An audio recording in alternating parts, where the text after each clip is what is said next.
Arsenal, pleasure to have you with us. This is the first of the new Census Project video podcast that we're trying to do. So, obviously Arsenal, join us. You released your book about a boy called Arsenal in 2020. It was a 2021 bestseller. Yeah. For the audience, anyone listening or watching, could you tell them a bit more about who you are? My name's Arsenal Whittick. I work part-time for Dorset Mental Health Forum as a peer specialist, and after that I have my business, Boy called Arsenal, and with that I go into schools, give talks, and I'm a co-trainer for the Oliver and the Gown. Yep. So yeah, keep nice and busy. That's amazing. It sounds like you're doing a lot of work. Yeah. A lot of different things there. Is it all focused on autism? Yeah, and I go into St Anne's Hospital. Yep. And I have a couple of patients who have autism. Yeah. And what I do, I talk to them and I train the staff about autism, and then we come together. That's fantastic. It's very needed. Yeah. I think the complexities of kind of mental health and neurodiverse. There's the crossover, isn't it? Just it's because the amount of times of being in a meeting and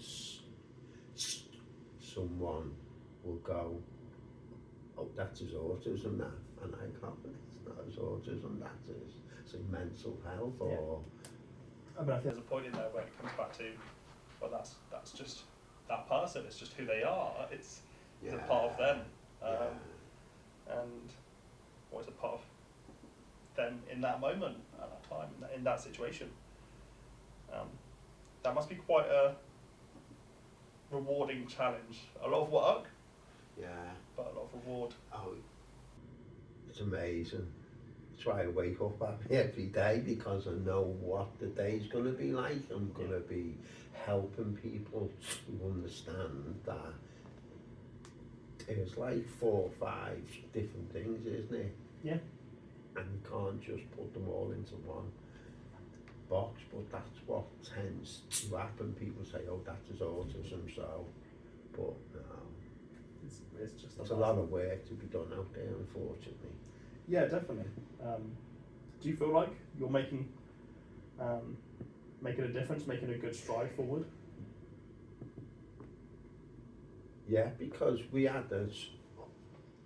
had a student who was 2 to 1. Yeah. He was in a school and he had his own classroom. Yeah. And now, after having him for 3 years, he's going to college on his own. And know what? It's just buzz. Yeah. You get that buzz, don't you? Think, wow, all them years he was like told off and stuff like that. You think, just understand the individual. Yeah, definitely. Just understand them and be relatable, be a person. Yeah. It's like I've never been in an incident ever. Well, I've helped out, but I've never been in an incident ever. And that's because if I'm allocated a student, I learn the body language and the likes and the dislikes and how do you like to be spoken to and what words do you like, or any trigger words. You have to learn the package, don't you? Yeah. And and that's what I do. So where has your understanding, if I can go as far as to say your expertise around autism come when I was diagnosed in 2011, I knew nothing about autism at all, and when they told me I had autism, I said to them, am I going to be in a wheelchair? Because I knew nothing about it, and I thought, wow. And then I went to a hospital, and I was there for 2 months. And on one of the days, I got called in a room, and the doctor just asked me loads of questions and never looked at me at all. He was just typing away, and he gave me a piece of paper, and I said, what's that? And he said, I want to put you on medication. And I said, I don't want to go on meds. And then he printed off another piece and he gave me it. So I said, what's this? And he said, discharge. And that was it. I was just left to go.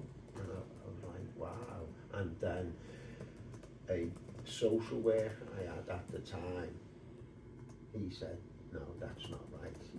You can't just discharge you because you're not going on meds. And right. Then I went to Oldham Hospital. Yeah. And I was under them for about 13, 14 months. And the first day I went there, the receptionist said to me, are you Arsenal? So I said, yeah. And she said to me, everyone's really looking forward to working with you. Wow, and that just blew my mind. That was probably the first time I felt like a human being. And then they were asking me to do all these tests, and I'd done them, and then they went to me, have you ever considered working in an autism type of job? So I said no. And they went, your passion to learn and understand it, yeah, I'd go out there. And that's what I did. I went and got a job as a support worker for an autism company, and then it just snowballed. And it's incredible to direct something which, I mean, it sounds like quite a roller coaster of events and significant point in your life, into this kind of positive sense of purpose and identity of who you are. How did you feel when you got your diagnosis? Never really, because I knew nothing about it, so I had to learn it. And it took me about 2-3 years to realise, like all that things I've done in the past, it wasn't because I was bad and that. So like all my family, apart from one of them, have read the book, and all of them are back towards me now. And that's what it's about, just in having to invest in the person. Yeah. And that's what it's about, isn't it? Giving you time.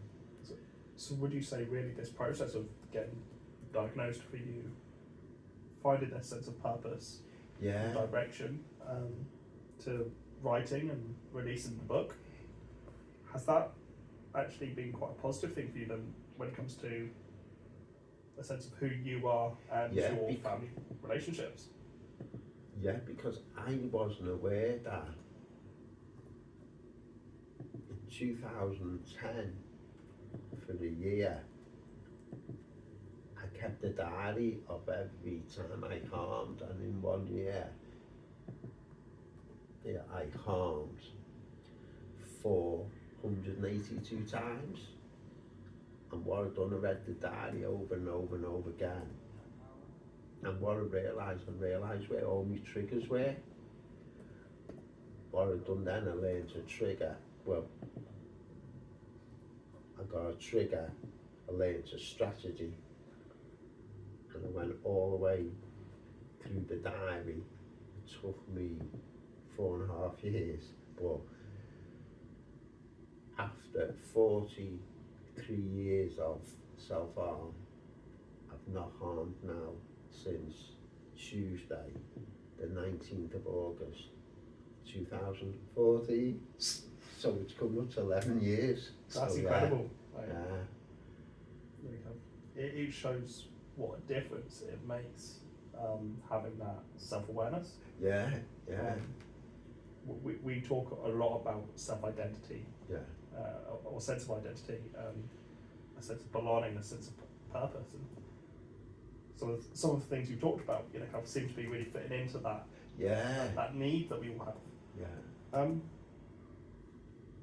Do you feel there was a lot of support out there that you found helpful during that time? No. It was just so hard to find out. When I was with the Alderley Hospital, they got in contact with DAS. Yep. And I got to go there, and I still go there to this day. So I've been going there for about 12 years now, and I think it's only DAS and the NHS have brought out a Neurodiverse hub, and that was only last year. So there's only them two, but then it's like sort of little like parents groups and stuff. And there's a dad's one called Beer and Ears. Yes, and I've seen that one. Yeah, and that's where dads all come together, have a pint and talk about like the kids. And I think that's fantastic. Yeah. To be encouraging dads to talk about it, because stereotypically, dads don't talk, do they? You shut down instead. We'd laser in on what you've actually got to do, rather than how it feels. What do you feel affects you most on a day-to-day basis now?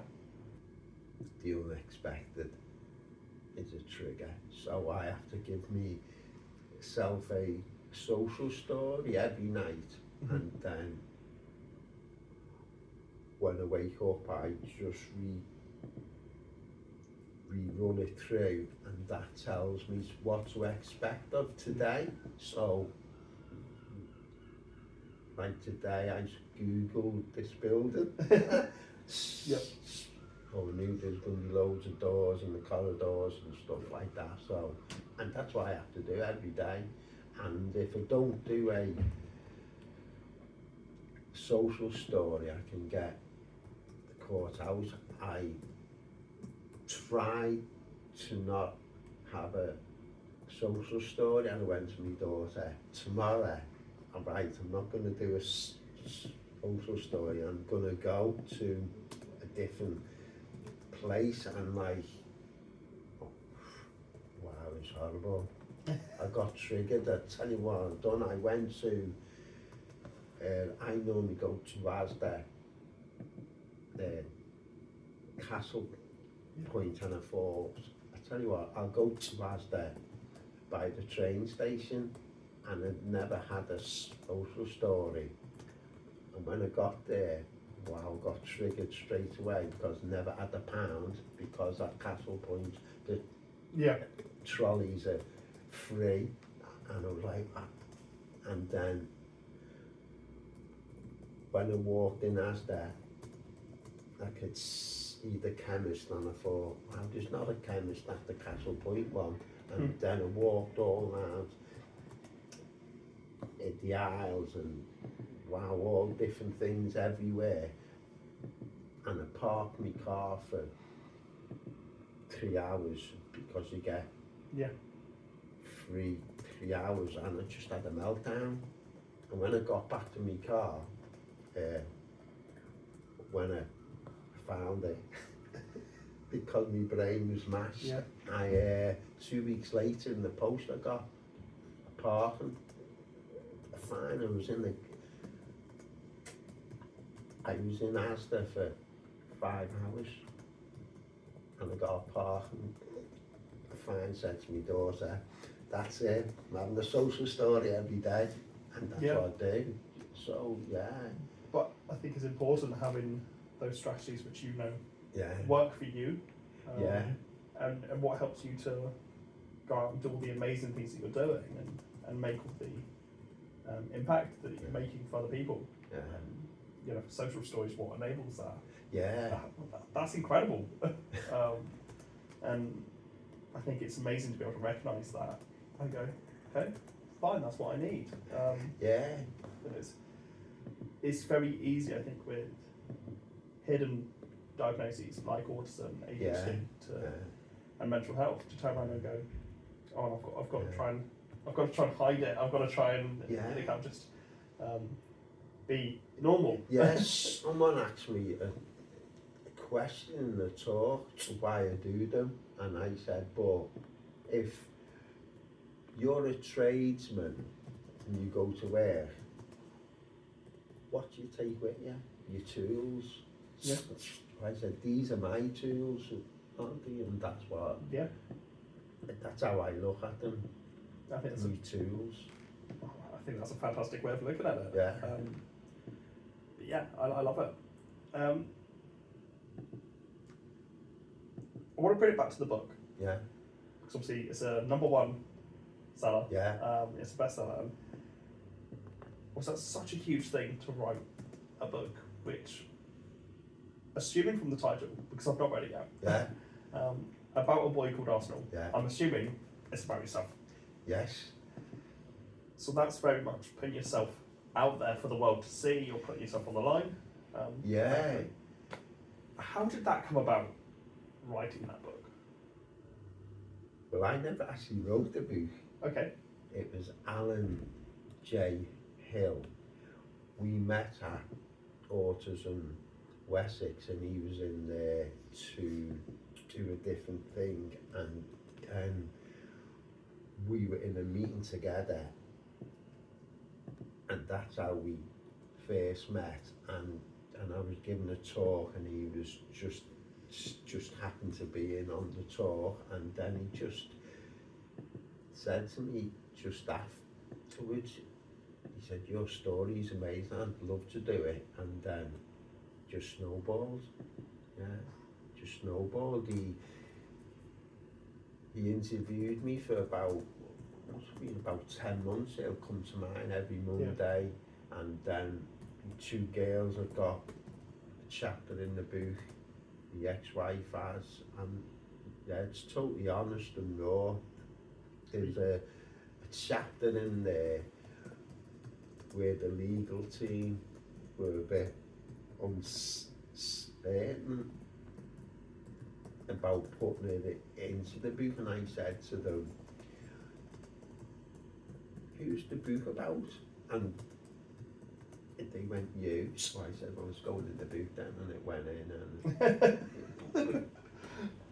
And because what's the point of trying to hide stuff? Because anyone who knows me, who reads it, could go, "Oh, he hasn't mentioned that," and that's the one thing I didn't want. Yeah. I wanted to be everything, good or bad, and that. And the 2 girls, the ex-wife, I never got involved in their chapter at all. I read it just like everyone else. Yeah. So yeah. That's incredible. I'm assuming you must feel really proud about the book and what it's achieved. I probably do, but I don't like. I don't get that emotion. Yeah. Is it kind of harder to recognise almost? Yeah. And people say, "Oh, you must be proud," and you hesitate and go, "Oh yeah," but because of us, I try and explain it, people just think, "Ah, now he's not bothered at all. But I am bothered, but I just find it hard to show it. I mean, I think that's where, from my experience, doing so much work around sensory processing and working on that interoceptive sensory processing still, recognising the physical feelings of what is actually emotion. It's so important. It's so needed. And it's, you know, like you said about the work with within St. Anne's and with the mental health forum. You know, you need your sensory regulation, your emotional regulation to be there as well, and they depend on each other. So it makes complete sense, really. What's next for you? Just to keep on making awareness and do more talks, and because the talks, I gave a talk in the school and the headmaster said to me, I've been in this school 2 years, I've just learned more than 2 hours. And I felt like I won the lottery because that's why I give the talks, so people, and when I give the talks, I talk about my triggers and what I do. I bring my strategies with me and explain how they work, and and I do talks for about 2 hours, but most of them always stretch to about 3 hours. Because the TAs and the teachers are just asking me questions, and it's my buzz. That's my buzz. No, that's amazing. I love it. I love it. So if people wanted to get in touch with you, to ask you to do a talk, how would they get in touch with you? Email? Just email me, Fantastic. Well, we'll make sure we put your contact details in the description for this. Thank you. Take it into the video. Get it out there. And all talks in Bournemouth, Christchurch and Poole are free, and anywhere out of that area it's just travelling expenses, so we don't make no money out of talks. It's about the impact. That's what it's about. I love that. Thank you very much for joining us. It's been an absolute pleasure to have you, Arsenal, and thank you for joining us. No, thank you. Thank you.